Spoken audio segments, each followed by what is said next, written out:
Okay, so we're meeting today to discuss Discipline and Punish by Foucault. Um, I only read part one and two. I maybe it would make sense for like me to summarize one and two, and then Nathan to summarize three and four, and then that way we're sort of all on the same page. Well, so remind me, part two is the discipline chapter, right? Uh, yeah. Mm. What do we got? I think it's called Punish. So you got torture is part one, punishment is part two, part three is discipline. I did not get to discipline, and then Ah. part four is prison. But Mm. I do want to know what I missed. Well, it's funny, Mike. You said that you didn't like the torture, but in a certain sense, the overt, the kind of let's say like Hellraiser, medieval torture, kind of like you got through that. Yeah. So I think you're saying just if you make it through the first part, you're good. Well, not exactly, or at least not in terms of. I thought it was interesting that that you kind of had to check out there because in a certain sense it's torture, but of a very different sort. Like that's kind of the story he's telling. Is how torture has changed shape. Yeah, and I really want to talk about that because I would love to know what you guys think about modern torture, like waterboarding, and where that fits into sort of Foucault's point that he's making. Actually, let me just try and summarize one and two, and then we can kind of just see if maybe we sort of got what he's trying to express. Um, so he kind of starts off talking, yeah, about some really grisly tortures that have happened, um, and it's like mostly been done by the king as like personal vengeance. Um, but there wasn't King all, and church. the king in the church, yeah. But there also wasn't really this idea of imprisonment. Like people were either killed or presumably they were like whipped, and then set free or something like that. But they weren't held for long periods of time. And he kind of traces the reforms in the penal code. So he talks about in England and in France how they.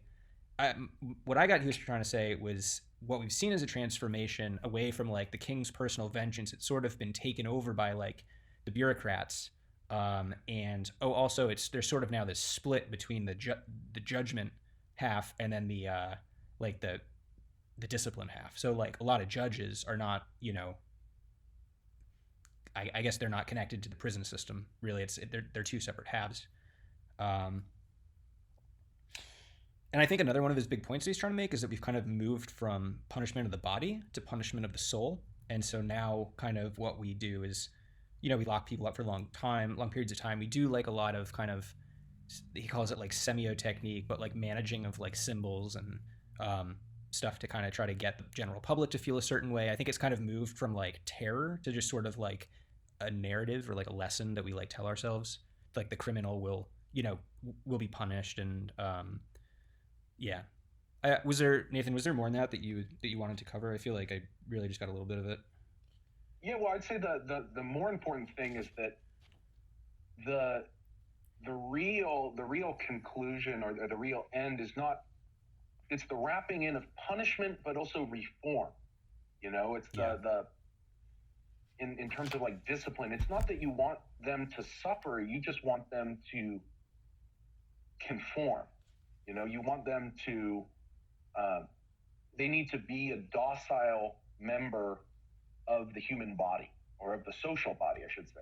Their body needs to be docilely function within a larger body is the real. And so the goal is not even. So it is punishment, but it's not talked about as punishment. And the key he kind of makes is that everything is intertwined in the system. yeah, That right. the reform of the system is a part of the system. That the knowledge of how, like, why do people, why, or it's really kind of about knowledge and power and how, what knowledge is taught and disseminated and considered knowledge, All right, and is this in the carceral system. is this? Hmm? Would you say that this is semiotics? I got to be honest, Mike, I don't fully, semiotics, Semiotics, I think, is I like the don't, study of like signs or symbols. yeah, there's definitely some relation to it. I just don't know enough about semiotics to Yeah, no, me to neither. talk about it that way. Okay. Like, because I mean, semiotics is just kind of like the network relationship of words. So in a certain sense, like how certain words relate to reality, Hmm. and I guess he'd probably say that how the relation of words to reality and words to each other is interrelated with like social power. Yeah, Like I I was to the gonna. degree that semiotics brings that in, like he brings that in, I'd say, or like that's essential to his thought. Yeah, yeah, and I feel like you see that today with like, do we call this fascism? Do we call it white supremacy? Like the name for what we call what's happening today has a very large impact on like the way that it's perceived and interpreted by people. Mm. Yeah, Um, that's a tough word. Yeah, because your messaging is also always kind of related to like a larger story, or it's like social kind of like where do you place yourself? You're yeah, kind of stepping aside from like his thought of our entire society as something of a prison, um, to how I guess I normally think about it. Like it's never like in a certain sense that kind of like, oh, let's be objective, is already sort of a cultural cloak that you don, that certain people identify as like, oh, we're like the rational people or whatever. And yeah. shit, that's a bad example, but I was gonna say that I came across like sort of a reference to Foucault. Have you read Capitalist Realism by Mark Fisher? yeah. So he talks about like on one side you have like a discipline society, and that's kind of the more Foucauldian like look where it's focused around discipline. But then you also sort of have I think he called it control society, which is like that everything has basically become like managed like a corporation. And he talks about sort of the two different ways that you can like I'm probably skipping a step, but he calls it like an acquittal strategy, which is like you can if you're being accused of something, you can either plead guilty or you can keep, even if you're convicted, you can keep filing appeal after appeal, trying to just postpone it indefinitely. And that's sort of what he likens to this control society side of half of society, where it's like people are just in education until they die. They keep postponing like getting out of that or their career, like they stay stuck in it. And so, in that sense, we're not as motivated by like discipline in that like in that aspect of our lives because like if you go to a classroom, all the students there are they're not motivated by discipline, like they're just lounging around and chatting and like they don't show up and stuff like that. But what they do is they're more subjected to the forces of like control society, which is kind of just more of a indefinite postponement. Yeah, well, oh man. Yeah, well, Fisher, one thing he kind of brings up, and again, it's different. It's almost like the next evolution of what Foucault talks about, and it's kind of like where Foucault kind of maybe merges or like when we move towards the culture of narcissism, where in a Yeah. certain sense, or say you envision our society as a prison, with like everyone subject to like rational procedures and discipline, but and so there's like a certain boundary beyond which you can't go or it's not permissible. But within that boundary, we are now given all sorts of spectacles to consume. And so we can't choose between do I, how do I live? But we do get to choose like what YouTube video we watch or like what music we listen to. So long as we stay docile, we're given all these different forms of media. And so, like, one thing Fisher, because he's a teacher and kind of how he starts the book, Capitalist Realism, or actually, I guess he starts with like Children of Men. But, one of the very early topics is kind of schools and children, because that's kind of where he sees, our culture is like, how is it producing the young?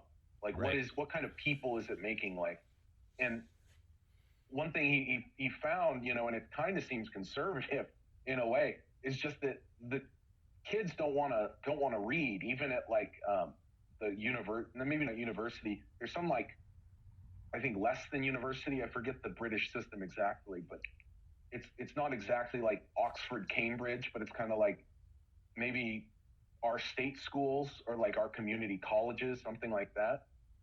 But it's like kids just can't be bothered. Like reading is too. Boring. boring. Like just yeah, it's like the act of reading is just too tedious. You know, it kind of reminds me of that David Foster Wallace interview where he's just like talking about how like people just they're so like addicted to like instant stimuli or whatever that they can't just sit down alone and read. Like that's just too much for some people Yeah, now. it's kind of funny because I'm seeing it with my kid where like you can associate like if I'm trying to foster like a positive environment, I'm trying to play with him. I'll put on Mm, like this like electronic. It makes like music and bird noises and stuff like that, and it lights up. And I think it's very easy for us to just associate like safe fun time with like high levels of stimulation, and mm. we make that association that like it's just fun to be very stimulated. Um, But I'm curious, Mike, have you found that you like need to do that? Like he uh, can't focus on you or something without that? Oh no, no, no, no, no, no. I'm not actually sure how much stimulation you're supposed to give kids. I'm probably not giving him quite enough, to be honest. But yeah, no, he's not like addicted to technology. I was gonna say the other thing is audio visual stimulation or like sensory, like like what kind of different textures is he touching? What kind of different, smells is he smelling? Yeah, I You mean, know, we're indoors all day like because of the pandemic, so I don't know how much he's.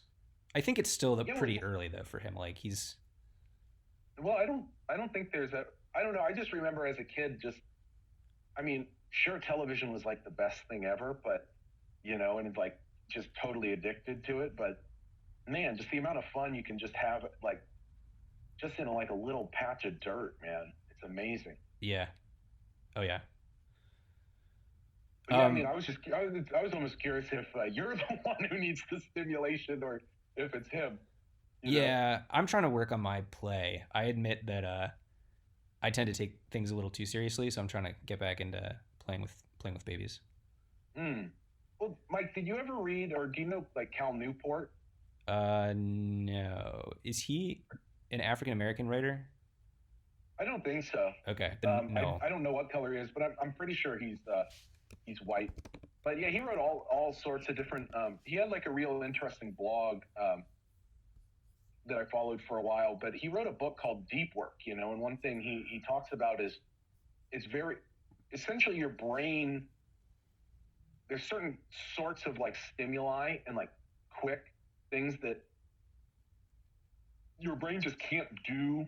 Like you kind of almost have to be in one or the other mode of like very focused, deliberate work or very spontaneous, like multi-tasking sort of work. So if you're like listening and watching something, you almost definitely cannot be doing something like intensely cognitive.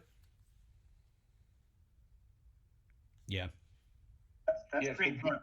Yeah, I read that a few months ago, and actually, yeah. I'm taking the Coursera course, Learning How to Learn, right now, and they were just talking about the difference between focused learning and diffuse learning, and saying that you literally can only be doing one at once. You can be focusing hard on a problem, or you can like be just have this like loose attention and have like your mind kind of expanding and looking for new ideas, but you can't try to do both at once. Mm. Have you changed any habits around that, or?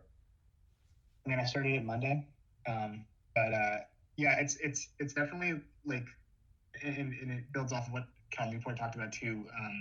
A big shift for me from like multitasking to monotasking. Like, I would try to like watch a YouTube video while I was making an Excel document, and I would just like not learn anything from the YouTube video and not get my Excel spreadsheet done. Yeah. Oh man, that's the problem with like mental work, man. Like computer work and that sort of stuff. It's even if it's basic, it still requires too much attention for you to really pay attention to something. Yeah, David, Nathan, you made me jealous with talking about just like getting to listen to books all day. I used to do that at Kohl's, where I would just like fold clothes and listen to a book on tape that I would plug into my like Kohl's radio. Yeah. Just knock out like Fast Food Nation in an 8-hour shift. Yeah. Yeah, but it just pays shittily. Just how many books I found the problem with manual labor, but then combined with books is I run out of people to talk with about the book. Right. And so, if there's not that sort of dialogue, it's kind of like, I already talk too much with myself. It's not a healthy relationship. I feel like with audiobooks, I would have to write stuff down. I just don't remember unless I write things down. Mm. But I guess I always just translate it into my own thoughts. I yeah, definitely no, I'm don't remember jealous. That's exactly awesome. what's said. I mean, kind of like Foucault, man. There's so many details, and there's so many nuances to it. In terms of I definitely need to go back over it. Well, yeah, let me ask a couple of Foucault questions because I feel like we maybe Mm. got off track, and I do want to talk about it. Okay, so have you guys seen A Clockwork Orange? Oh yeah. I actually haven't, but go ahead. I don't know. I guess I just don't spoil anything for me. You really need to watch that. That's one of the best Kubrick movies. I just rewatched it like a couple weeks ago, randomly before we even decided to read Foucault, and that was fantastic. Just having that in the back of my head as I read about prison reform. Anyway, all right. So like one way that he talks about maybe the target of the target of punishment being the body has now kind of moved to the soul. Do you think that that's mirrored at all in maybe how we think about our body or how we see ourselves as having a soul? Like, is that part of a larger shift in mindset, or did you have any thoughts there? That might be too specific of a question. I'm sorry. I guess I wasn't so much thinking about it in terms of the soul. In a certain sense, like maybe it's just because, I mean, partly he talks about it. In a certain sense, it's more about class. I want to say so like one aspect of the like Christian, like, let's call it like torture punishment in morality. The kind of the punishment on earth reflects the punishment that is expected after, is that evil was something that was seen as universal, like in the tradition of like original sin, like all evil, something that lies in everyone. And so it's much more universal or democratic. But the one transition but of course, it's instituted in reality as being a authoritarian, king or church against, or nobles, aristocracy against peasants, and so you see that overt power acting. But like one thing that's happened in our current culture is the way in which it becomes what he calls shit, not to fuck. What do you call like a delinquent? It becomes like or he talks about it as like illegality versus delinquency. So in a certain sense, you can think about it like Jeffrey Epstein is illegality, but he was not a delinquent. Like he was very rich and well connected. Are you like, talking about? Causing... Are you talking more about like vagabonding and like being homeless and stuff like that? Sort of, because no, it's like the way in which people are kind of that only half of the society, or not even half, let's say there is class determines who is. So essentially, if you're wealthy or well-to-do, you're not prejudged as being a sinner. You would have been in the old style.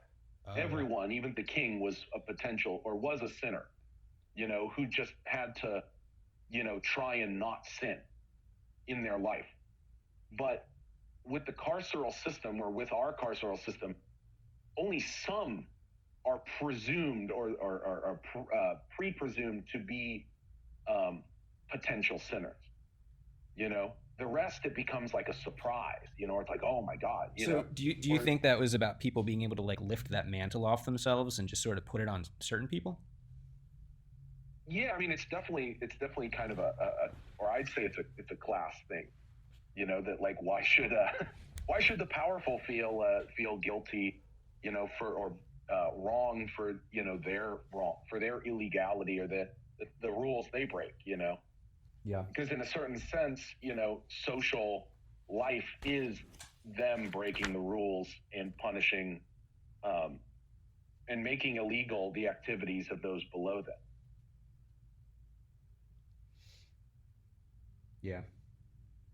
Yeah, I got a mental picture of just how much it sucked to live back then. How much better things are now. I mean, they are kind of better now, right? You know, Well, in some ways. in some I ways. mean, as as Rick Roderick put it, it's better to get a toothache now,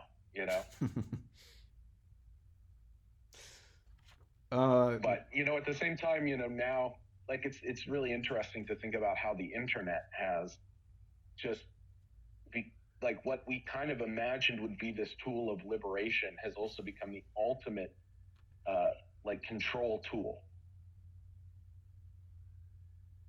in terms of like it's almost like the ring of Sauron, to find them all and bring them all, and in the darkness find them. We're all bound, we're all hooked up to the wires, and we can be found anywhere. There's no escape anymore. Yeah, I mean, that's kind of.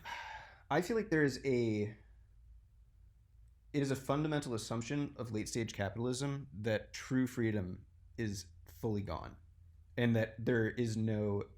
I would even go so far as to say that a lot of people now don't think that there is an escape from capitalism, which might actually be true. I'm not saying whether it is or is not the case, but um, I guess I just have a little trouble squaring the idea that we have no freedom at all. And I'm going to say I feel like what my definition is of freedom has changed. Like it's not in a sense in the way that like a capitalist would define freedom, but rather like how in control of your own body you feel. And so in that sense, I mean, yeah, I can't like, take off all my clothes and run naked through the street, but I feel some degree of body autonomy. I don't know. It's.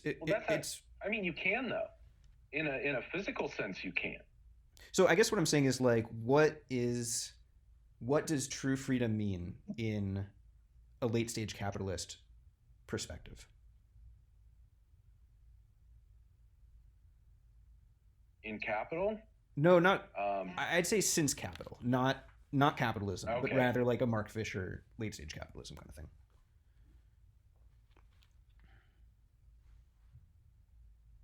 I mean, I got to be honest. I have no idea what freedom actually looks like. Like I'm so domesticated. I just know that I feel that way. I really don't know the alternative.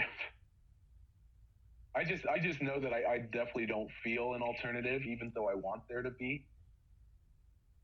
Because like I gotta be. It's like it's funny. I'm still kind of exist in the like Fordist world. Like I have a labor union.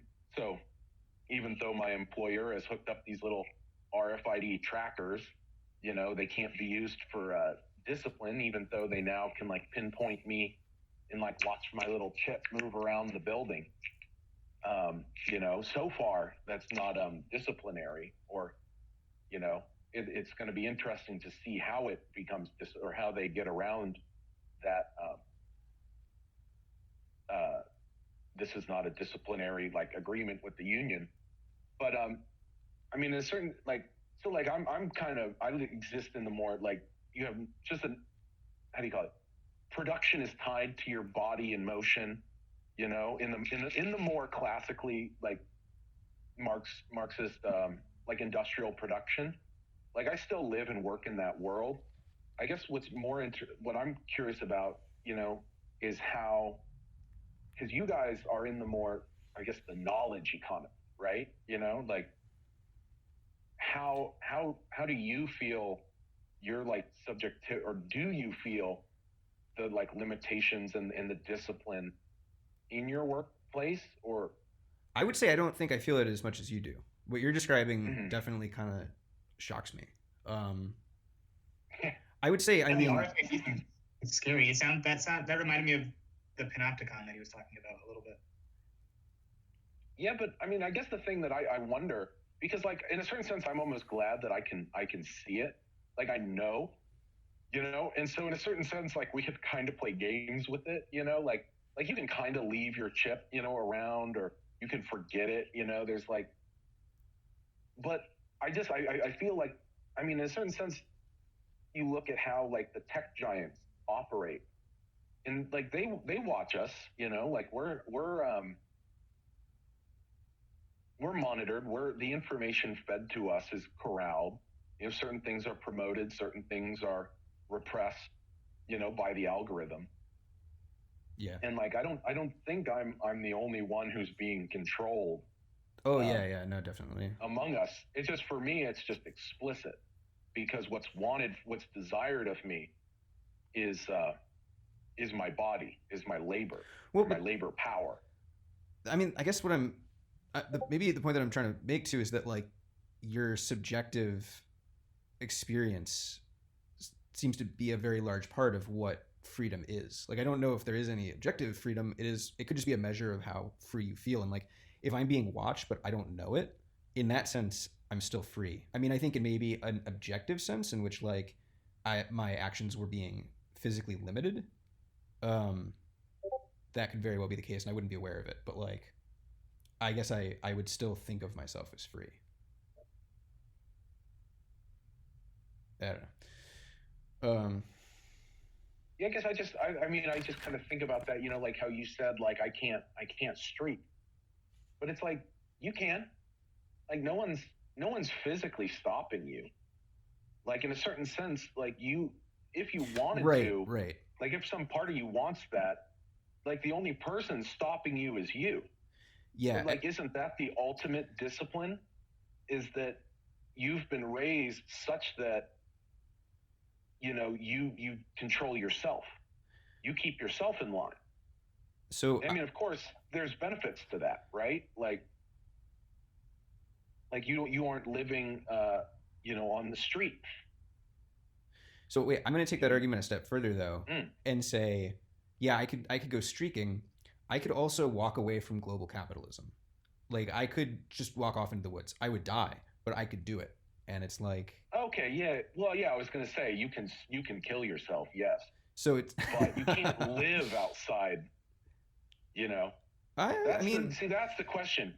one How one like there was a environment. arguably could if they did like permaculture and like nobody was going to come challenge them for the lands like I got to be honest, Mike. I've in permaculture circles, like I met a guy, you know, and one thing he expressed to me is like he'd gone further down the road, and he didn't see any way of getting off the infrastructure, you know, because no matter what, you're still somehow tied, like innocent, like because all of the building materials you need, like even like the tools that you need just to get started, you know, are like but I'm saying yeah commodities bring of industrial production. oh yeah I'm saying like buy a bunch of stuff and then take it with you and use that to get self-sufficient and Yeah, probably but you then would you do it have, with other people too like a family. but see, you have to do this renegade. Well, see, that's the other thing. Like, yeah, David Graeber, you know, brought up the point, you know, when he's talking about, or he was, someone was joking, or there was some argument about when people first,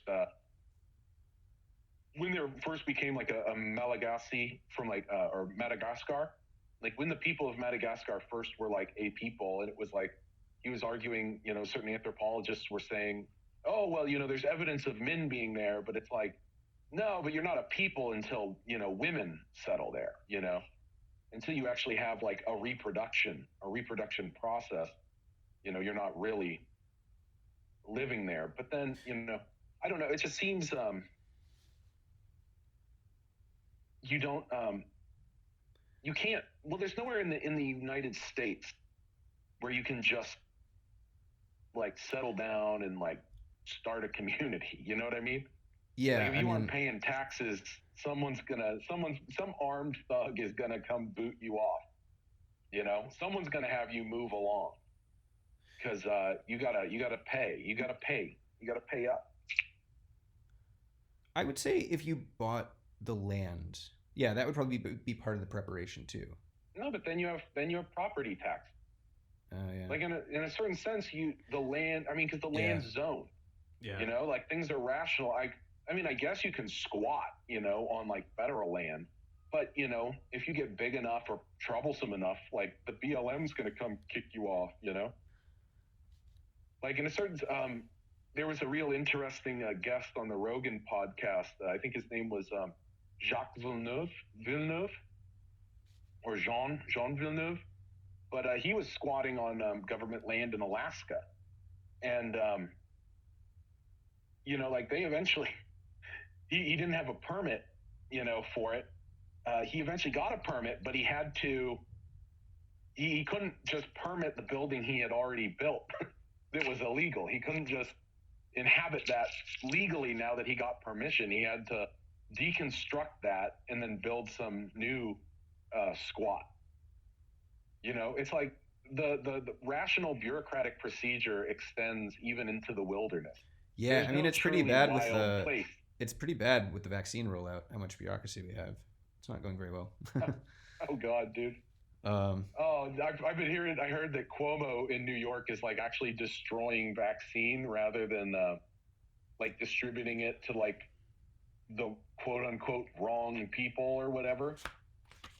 Yeah, I don't know the exact truth behind that, but hey, I also wanted to ask. I can't believe. And then earlier in the pandemic, people were he was the governor daddy,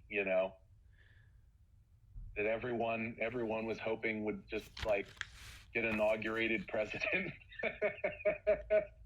I just want to ask a couple questions because I have to go in like 10 minutes. But yeah. I wanted to know what you guys thought of like waterboarding, and then also, I don't know. He talks a lot about sort of whether that the execution needed to be public, because if it was privately done, like if it was done behind closed doors, people would kind of even doubt that it took place. Back in like I don't know, I want to say like the 1800s or something. But I was wondering like what you thought of like the private execution and burial of Bin Laden, if that was. Well, on waterboarding, it seems to me that like the public execution in squares was meant partially for revenge and then partially as a deterrent, whereas waterboarding is not really meant to deter anybody from future crimes. It's to extract information generally, right? Right, torture. I think it would be torture, right? But there's just two different types of torture. There's torture for interrogation and torture for like the spectacle of it. Yeah, I'm against waterboarding, and I'm especially against rationalized torture procedures. I'm maybe against more than anything else. I'm against like the Sam Harris like utilitarian torture, where because like torture is too like painful to the torturers, that like the victim ought to be rendered completely silent and like only tortured internally. Oh my God, I've never heard that. You said that? That's horrible. I believe it. Well, see, in a certain sense, like this book, and because it's like the panopticon is also like a utilitarian, or to the degree that Bentham represents utilitarians, invention. It's like why should the administrator be like inconvenienced by their lowers, like everything. I don't know. There's something incredibly sick with that form of control, and I just think we just need to be blanket against torture. I got to be honest though. I think with Bin Laden, like if we're gonna execute him, that should have been done publicly. Like I think that was a very bad decision to not. I mean, but then again, because maybe he's still alive somewhere, Are you saying that because it would send a stronger message as a deterrent, or are you saying it because people doubt that it happened and it would have served as proof? I sort of doubt it happened. I mean that was kind of my first reaction too, but I mean, well, it's just like Epstein, like I sort of doubt. There's a little doubt that he's dead, like yeah. I mean, just way too well connected, just everything about it, it's just way too fishy, way too much power protecting itself, and it's kind of makes you wonder.